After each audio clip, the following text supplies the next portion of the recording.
everyone, welcome to your moon in Capricorn reading. So our lovely moon is going to be happily bouncing across 4 days in 3 different phases. The waning gibbous phase on March 24th, then it'll head into its last quarter on the 25th, and then spend a lovely full day in the waning crescent moon phase on March 26th, and then head into March 27th, my birthday, yay, into the wee hours of March 27th before it changes to Aquarius. So let's go ahead and take a look at what this Capricorn moon is doing. Wow. I didn't mean to grab these cards, but okay, and some fell, and all right. Look at that, some fell, and part of me doesn't even want to pick them up. It's like, you know what, I'm not going to pick it up. It's a pain in the neck. I literally just got a pain in the neck as I was feeling into that energy. I'm just going to go with what's here, and I'm going to trust that whatever was not lost or whatever has not fallen is what I need. And I'm going to trust that whatever has been lost and what has fallen, for some of you, this is only temporary. So I do feel there's been a bit of a collapsing bridge here between you and somebody. Not everybody, but some of you. Or something. Now my chest is acting. Oh, do we need another clearing video? If you haven't watched a clearings and activations video I put out a few days ago, go ahead and watch that. Because why is it all this coming up, right? So anyway, so we're gonna trust that whatever has fallen or been lost, and for some of you it's only temporary, about 4 months, maybe even less, right? Some of you it's already been lost for coming up to 4 months, who knows? It depends on you guys, right? But that we're gonna trust that if it's not in our hands, we don't need it at this moment. And that's what Spirit, now as I said that, you see how this card literally just, that's how Spirit works, you know? It's the here and now. Whatever is in the here and now is what's important. It's not about what you had, what we were, what blah blah blah, what may be. This is about the here and now. Beautiful and caging, that is literally 2 minutes and 22 seconds when I said that. That's literally what you need to be focusing on in this Capricorn moon. And Capricorn is an earth sign, right? They're very much material. So much so I almost used my steampunk tarot because it gives me some heavy Capricorn vibes and maybe even some aqua vibes. But Steampunk Tarot by Barbara Moore, love her, love these. Yeah, so anyway, yeah, look at these 2 cards. They're saying there will be time to celebrate. And if you play your cards right, pun intended by them, because I am channeling, then you'll realize that even the present moment has its opportunities for celebration. Look at this, 2 celebratory cards, Birds of a Feather and Merry Motive, right? So this is about you making the decision. It's just like Lois Griffin said in Family Guy, Christmas doesn't just happen. No, moms and dads get together and they create Christmas within the home environment. Because you know that, because if your parents didn't really get into that, they didn't hang stuff up, they didn't, you know, mark the occasions, or not even just Christmas, any holiday, any birthdays, whatever, they didn't really do that, then it didn't, and then you didn't do it, right? It didn't matter. It wasn't a thing. And so that's why they're saying for you have to be the one to erect these kinds of meaningful things in our lives. Because the truth is, all we do on earth is make meaning out of the meaningless. So the question is, why are you, because really the truth is nothing means anything. Everything that you see is only discernible, quote unquote, because you've attached a meaning to it. But in truth, look at the card that came out, Smoke and Mirrors, but in truth, there is no meaning, there is no division, there's no special relationships. You know, one person is more valuable to me than the other. That's my mom, she's more valuable to me than the mailman. In God's truth and at the highest levels of divine consciousness, there is no other. So it's just like smoke and mirrors. So, but down here where we are at this dimension and this consciousness, especially at the conscious mind, woo, dear Lord, all we see is division. And so since you're making meaning out of the meaningless, why don't you go ahead and make meaning that brings you joy? All right. Yeah, lots of nostalgia going on. So a lot of you will be having this time machine slash close encounters thing happen. It's almost like some of you will reacquaint yourselves or become reacquainted with someone from your past. And in some cases, a situation from your past, right? It may be more about the situation than the person. Like, let's say you were with a person and you guys had a pregnancy scare, or God bless, or something like that, right? And that was like 10 years ago, and now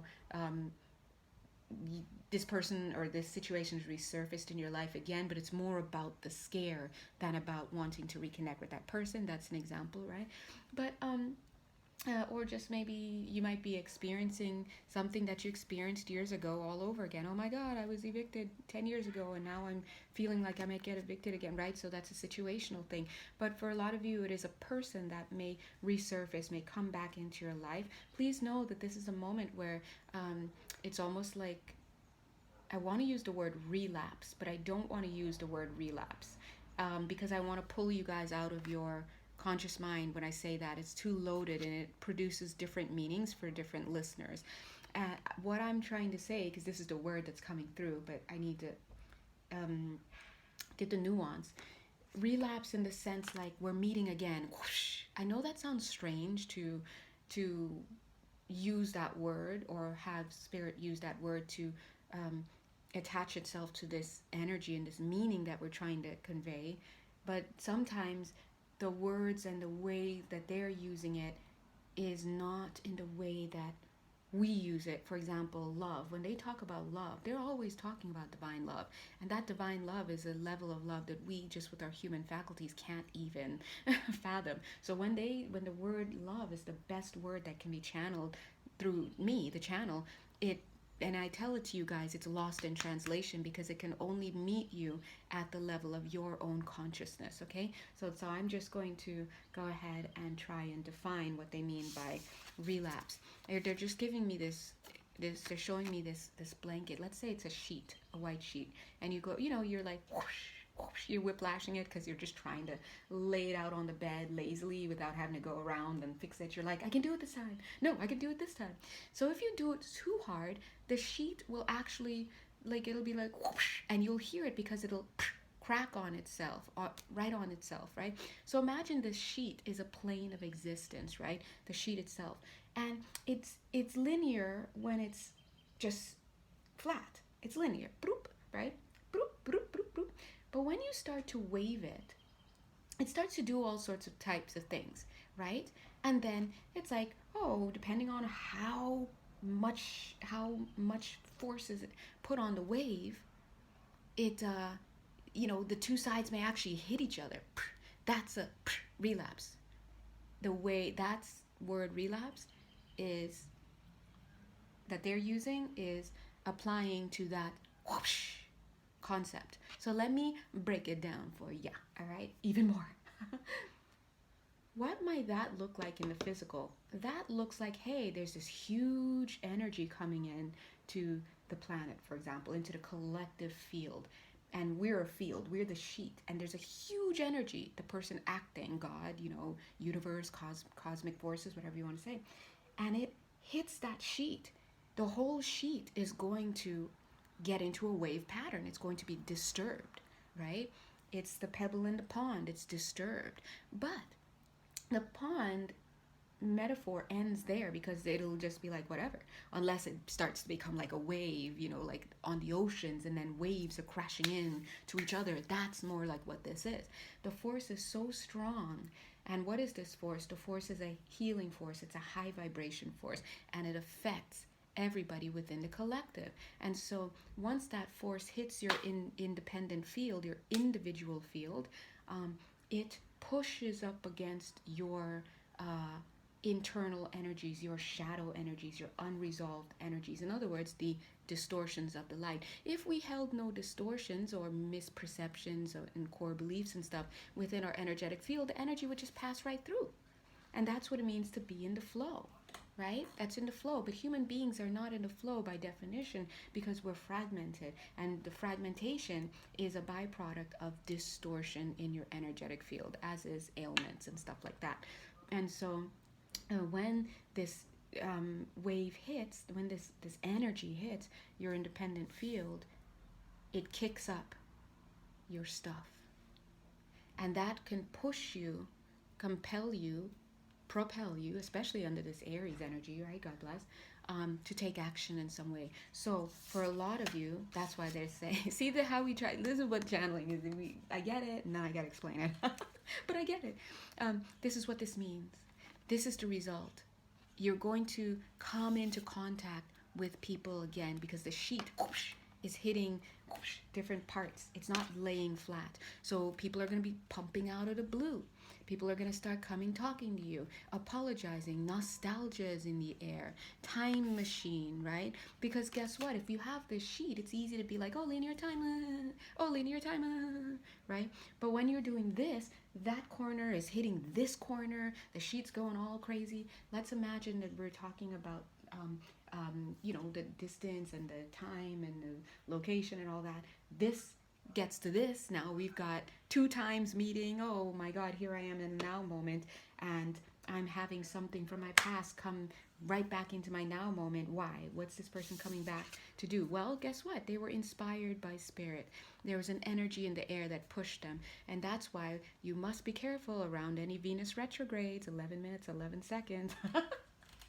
Venus retrogrades, that's when that now and Mercury retrogrades, when all these exes start coming out of the woodwork, when all these, it's coming right back around because the force is hitting the field.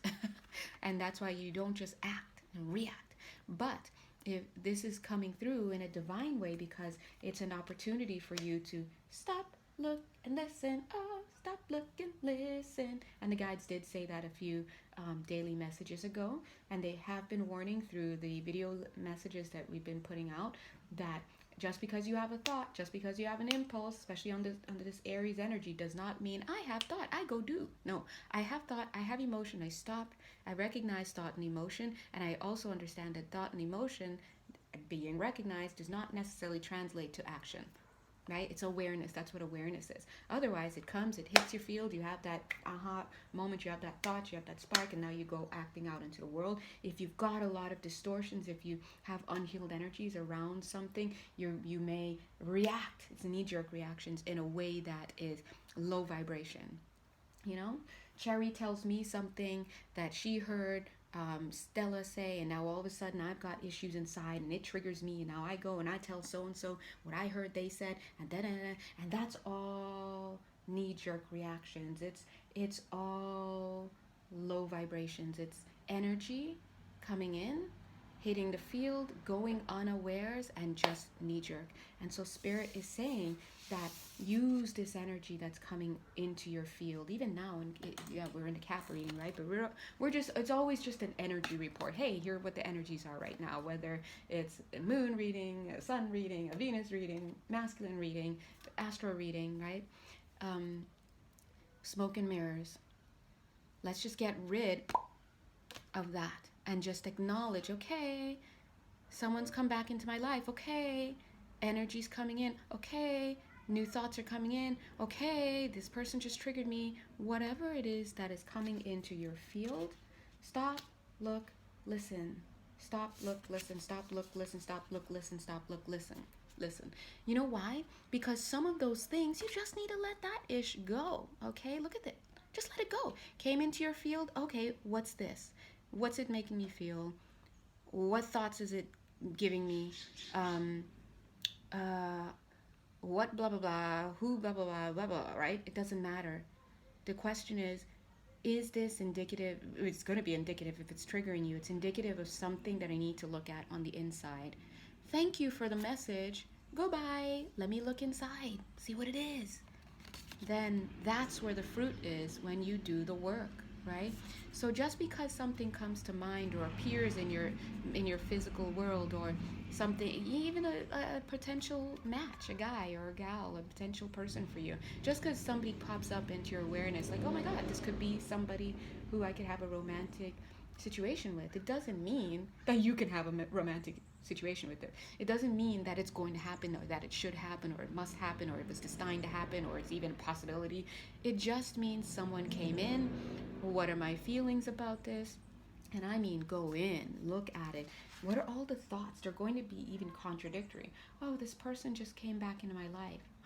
I'm conscious of quite a few thoughts going on, quite a few feelings. I'm feeling nostalgic. I'm feeling lost and alone. I'm feeling afraid. I'm feeling excited. Oh my God, could this be rekindled? Oh my God, is this the one? Oh my God, I messed up. I should have stayed with this a long time ago. Oh my God, am I wearing rose-colored glasses? Oh my God, what is happening? Oh my God, who am I talking to? Oh my God. Oh, this person's not even available. Oh my God, but I don't care. Oh my God, what does that say about me? Oh my gosh, is this person trying to get at me? Oh my gosh, should I try? Oh my gosh. I know I shouldn't, but I'm aware that I want to, right? This is all you need to be doing. Just noticing, noticing, noticing, and let it go. And it's just here to give you information about yourself. You stop and you think and you get into this decision-making attitude. So now we're calling in the great stuff about Capricorn energy. You know, they make decisions. They get on it. When they're in their high vibe, not the shadow aspects of Capricorn, right? When they're in their um, high vibration aspect of really being able to see what's around, to make decisions that are in the best interests of people, of everybody, that can yield in the long term, that they can bring compassion in because they're balanced with that Capricorn, I mean Cancer energy across the natal chart, right? So this is high vibe when there's empathy, there's all of this stuff. That's the kind of energy you have to start taking. It's like, okay, based on what I've gathered now about this situation or this person that's come back in or whatever, now I can make decisions based on what is best for me. And I would say maybe 8 out of 10 times it really has nothing to do with the person at all. The person is just a messenger. We are just God's messengers for each other. Okay? We start getting into problems when we start thinking that just because this person showed up in my life that they're going to be a significant long-term player in our life, and sometimes they're not designed to. They have other stuff they need to do. God bless. All right, feeling some platonic energy in these cards. These cards, I don't know, but when they show up in my readings and they want to come in, because the cards, these are just pieces of paper, but they've agreed to play a role for me in this lifetime so far, and they will reflect those whoosh energies. It's almost like there's a heaviness about this in that plutonic sense, right? Also, if there's anything that comes through this reading in general, or whatever these cards are going to tell us, please, if there's something you don't like, okay, big whoop. No, I'm kidding. That's what you gotta be. You gotta be like, okay, I don't like it. All right, next. What's next? That's step one. I don't like it. Now what do I have to do? I have to notice, why do I not like it? Is it I don't like the messenger? Is it I don't like what was told? I don't like how it hits my field? Does it remind me of my dad? Does it remind me of my mom? Does it whatever? Does it make me feel a certain type of way? That's the inquiry that happens. Spirit says pray, pray, pray. Pray, pray, pray. Think, think, think. Water, water, water. And refrain from acting. Knee-jerk reactions, guys. Listen. We're not young bucks. Well, some of you are, maybe. I don't know how old you guys are. Listen, this isn't our first rodeo, our first lifetime. This isn't our first year of life. We got to get out of the knee-jerk reactions to the best that we can. Okay? Because that can only just not help you. I'm just saying. Yeah? Fast-moving energy, communication, Aries season, this reading, exactly what I'm talking about. A wave of energy, hitting a wave, the plane of our existence, all of that. This is the Eight of Wands. Oh my God, what's happening? I don't know. But hold on, I know what's up. I'm gonna approach this in alignment with God. I am aware of my feelings. This is not about cutting out your feelings. This is taking a holistic approach. I'm aware of my feelings and my emotions. I'm aware of the thoughts that are coming in along with this. I'm aware of what I'm making this mean to me. I'm aware of what I'm making the messenger, which is a person or a situation, mean to me.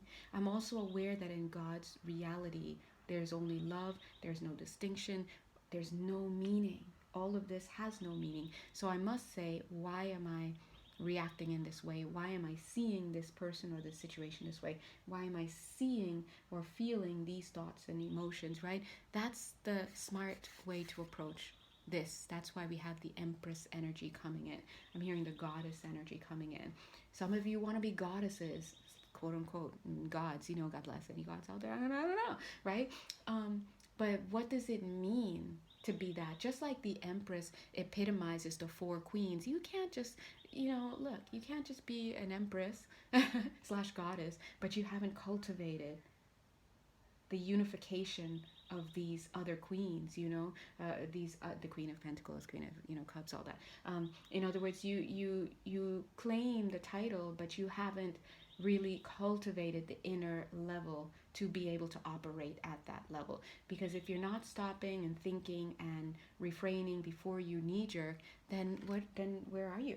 Look at that. I just hit this card down by mistake. What is it? Yeah. Ace of Wands. Yeah. Look at that. But look what's right underneath.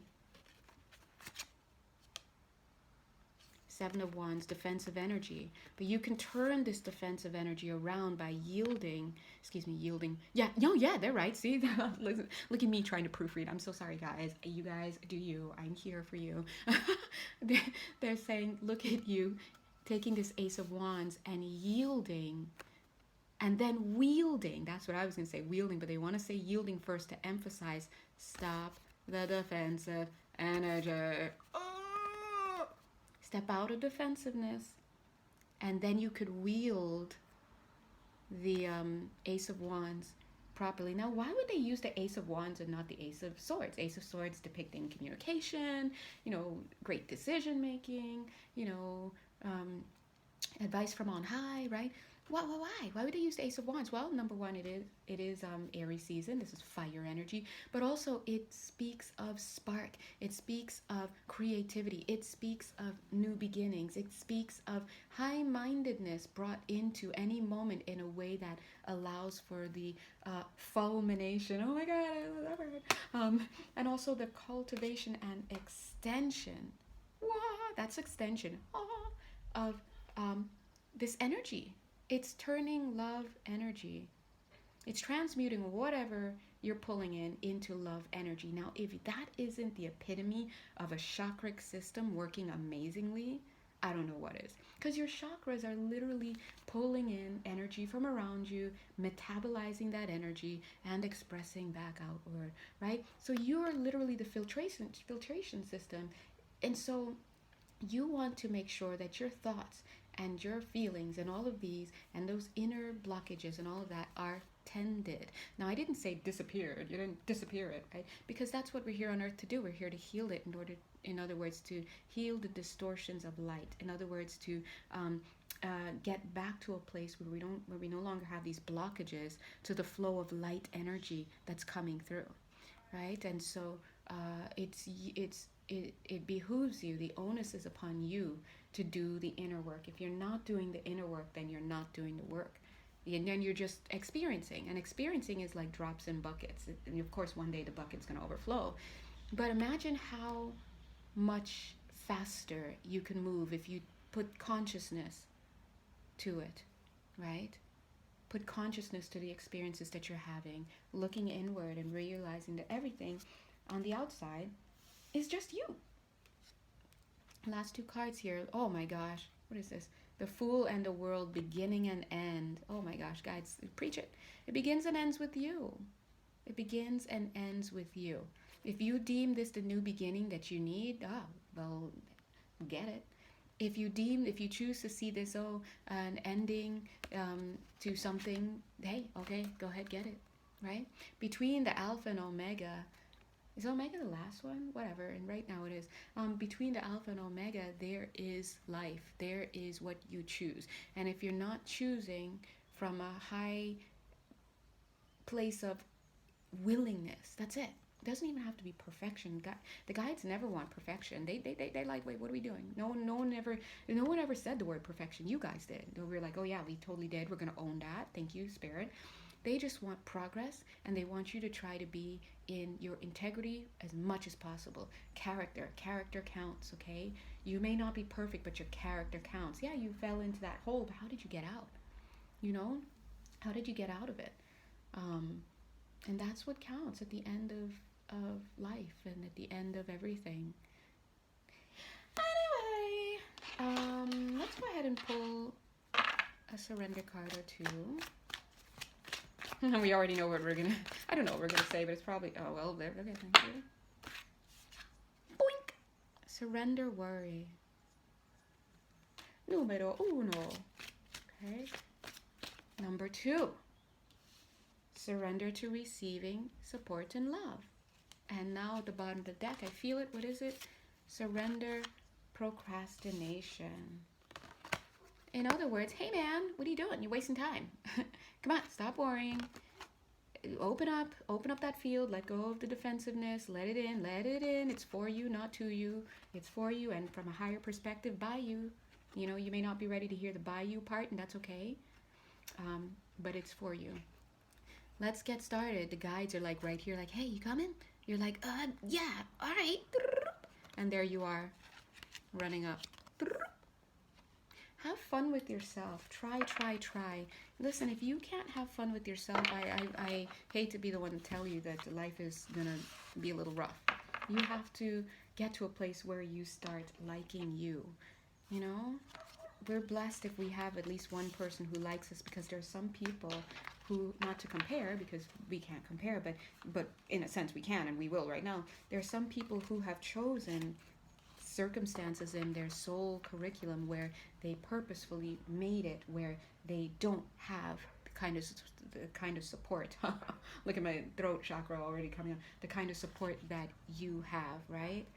So that's a little bit of a nod to gratitude. You may struggle to find gratitude in your present circumstances, but that's your life's work. So we do have to pull ourselves up by the bootstraps at sometimes, and sometimes that looks like, hey man, this is where I'm at, and this is the only thing I can do right now is try to work with what I have, work with whether you want to see it as work with what I've been given, work with what somebody gave me, something I asked for, it doesn't matter. Just work with what you have. That's the here and now. Oh, you know, they were singing that song earlier. You know the song, Here and Now, and they're singing it again. I vow to be one with thee. Pitch notwithstanding, I vow to be one with thee.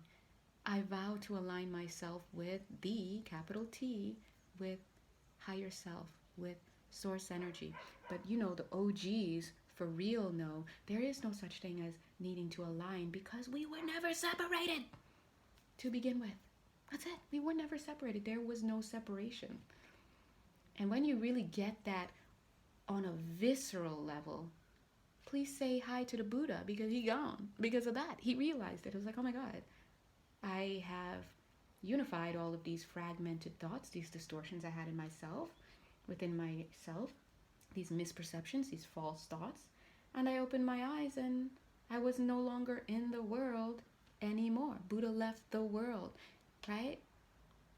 And so the point is, we're here because we have fragmented perceptions, we have misperceptions and thoughts, but we must be aware that even if we're not quite there on a visceral level to realize that there is no separation, we have to realize we're going to have experiences, but experiences that breed separation or tell us that there's separation. It's happening for us, yeah, but it doesn't replace the fact that the truth is that it's not real. So it's time to start living from a place in your life where you can start to recognize these two things. It's paradox. At this level, we're going to be like, how could it be true though? How could it be true? How could it be true? How could these two be true? Because you haven't really gotten to the place where you realize only one of those things is true. For right now, you're still experiencing duality, and that's fine. We're trying to get ourselves from a place of duality back to returning to the singularity, the unified consciousness, which is that there's only love and it's one. But until then, moving from this video onward, do your experiencing, but remember that. No more experiencing and believing. No. Experience, understand the reality is out there. It's here, but you perceive it as out there. And then you continue using that as your compass. Every time you experience something, I felt it, but ooh, I remember that. And I pray and I call in the light to help heal the distortion that is keeping me separate in my mind from that reality, feeling real to me, that reality appearing real to me, having thoughts that are in alignment with that. So in other words, keep praying to be in alignment with source energy. Eventually we will all get to the place where we realize, I don't need to pray this anymore because I am source. There was never a separation. So all that time I was praying, I was just meaninglessly talking. You see, and that's the perspective spirit is at when they talk to us. So when they work with us, when they heal us, they must come down to our level of consciousness to have these discussions. Okay, but usually when they're up there, they don't even talk, or they'll just say love. It's kind of like that story. Was it the Dalai Lama, I think? Yeah, I think it was the Dalai Lama. There was this guy who made a documentary where he applied to, because you have to apply. You can't just roll up on the Dalai Lama, God bless, right? So he applied to interview the Dalai Lama, and I believe that he was only going to have 10 minutes with His Holiness, right? And of course it was a 6-month wait list or something, and part of his documentary was what he did over those 6 months, because he immediately realized, if he, we all think we have a million questions to ask, whoever it is, that one person you'd love to have dinner with, but you admire this person so much, you have a million questions, but when you get into their presence, most of those questions will fall away because they mean nothing in the presence of this person. How did you master your diet? What did you do? And no, that's not something that arises from you to want to ask this person. And I forgot, I'm so sorry, what he ended up asking His Holiness, the Dalai Lama, when he was in his presence. But I feel like I remember, I feel like I remember, if it wasn't this story, another one, that the Dalai Lama just said, go home and be with your parents. Okay. Big flex, big flex. And that's one of those simple statements that are so true, but so packed. So packed. Go home and be with your parents is like that ultra flex movement, the troll image where you've got the glasses on or you put the sunglasses down, where it's like, hey man, you've got so many unresolved issues with your parents that anything I tell you right now cannot even be heard by you until you work through that blockage. Right? That's basically what the Dalai Lama was saying. But also saying that now is the time for you to start working on that, because you have, based on your energetic field and your unconscious awareness and your conscious awareness, you've come to a place where we can manifest and meet each other, right? In this physical moment. So anytime you have any type of encounter with any person, place, thing, or situation, it is as a result of something in your field. And so that's why they say when the student is ready, the teacher appears. But just because the teacher has appeared to you doesn't mean that you have reached a perception and the awareness that you are ready for a lesson. So that's why you get into defensive mode. I wasn't ready to hear that. How dare you say that? What, this person is not going to be my husband? What, this is what? Right? There's a reason why. But that's why we must reflect. We stop, look, and we listen. And it's not easy, right? It's not. I go through it too every day. It's not easy, but this is what our soul's work is. Okay? Anyway, God is good. Just I said that, I looked over and boop, Here's the Temperance card, reminding us, just I looked up 34 minutes, 11 seconds, reminding us that Spirit is always here to help us.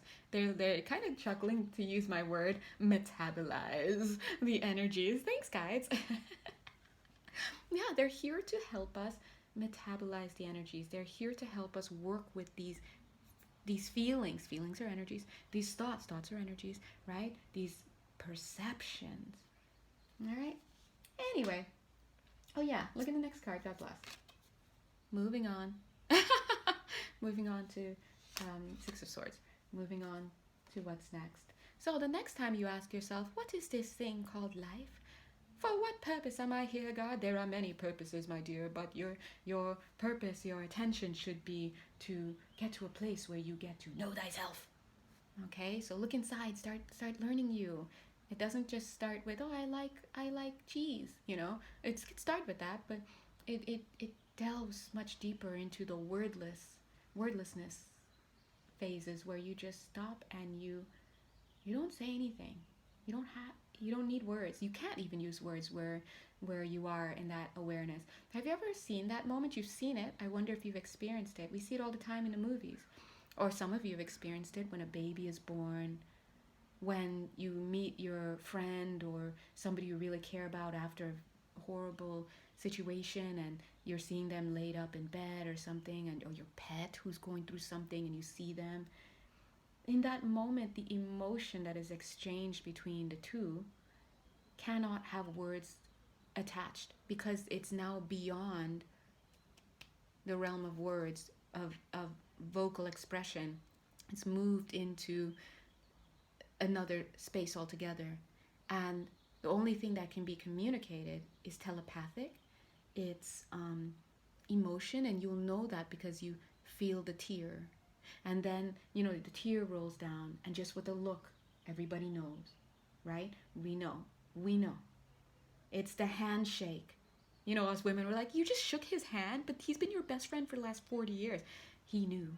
We just shook hands and a tear, and that was it. Everything was communicated there. And when we are asked to look at that moment and try to put a word to it, the person who experiences may just say it was beautiful. And that's why when we see something so beautiful, it moves us to a tear. But we cannot speak because it's beyond the realm. So anyway, long story short, there's much more to understand and to experience and to know and to this and to that. There's a whole world beyond, and we do our best from where we are, not in our time and location, but in our own individual consciousness, our own individual level of consciousness, to do our best to metabolize the energy coming in, to understand it, to see it, to appreciate it, to have gratitude for it, to process it, right? And so that's why we have this illusion that we are in the same reality, and we're not. We're in the same physical space, but we are all living very different realities. And when we have that, it behooves us to understand that our experience is sacred, and so is the other person's. And so the best thing that we can do from that level of awareness is to, when we receive triggers, when we receive energies, and they're like, the guides are like, don't even get us started, on this idea of identity, because that's just, well, because it's taking us further away from the one, the unification, right? But they're right. When we acknowledge that, we do our best to understand, okay, as a cosmic citizen, now see, we're beyond this world, we're acknowledging our cosmic citizens on other planets and other dimensions. When we understand at that level, we realize, okay, my job is to just receive, process on the inside, go inside, go inside, go inside, go inside, go inside. The inside changes the outside. That's it. But on Earth right now, we're still trying to get people to see that things are hitting their field. They have to go inward. If you're not going inward, you're not doing the work. And there are many reasons why we don't do the work, because the pain is there. But to get into a place where you can do the work, that's where the willingness comes. And it's so simple. It looks like this. God, F everybody. I don't understand. I don't understand what's wrong with me. I don't understand what's wrong with them, but I could tell you, and whatever. But I'm willing to be shown a different way. That's it. And that brings you back into the fold. Even if you fall off the bandwagon again, yep, God, I'm sorry. You know, I had to step out for a second. I'm back. I'm back, baby. Look what happened to me. Can we try this again? God's like, yeah, no worries. It's on the desk over there. Okay, let me go ahead and pick that back up. And that's it. All right? It's willingness, willingness, willingness. All right. So anyway, under this Capricorn moon, and we're back. Under this Capricorn moon, take a grounded approach to what's happening. And that's what it looks like. I felt something. Stop, look, listen, pray. Do your best, okay? God is good. Remember that no matter what you experience here, there's a truth and a reality that is beyond your level of consciousness and awareness here, but your job is to, work here. But keep that out there. Keep awareness. Awareness, it's a step closer, all right? Mwah. God bless you guys. If you have any questions, hit me up. If you would like to have a personal reading with me, or if you'd like to have an energy healing session with me, all that stuff is fun and good. Just check out my Etsy page. Donations, thank you for those of you who have donated. God bless you. God bless. Anyway, God is good, and I bid you adieu.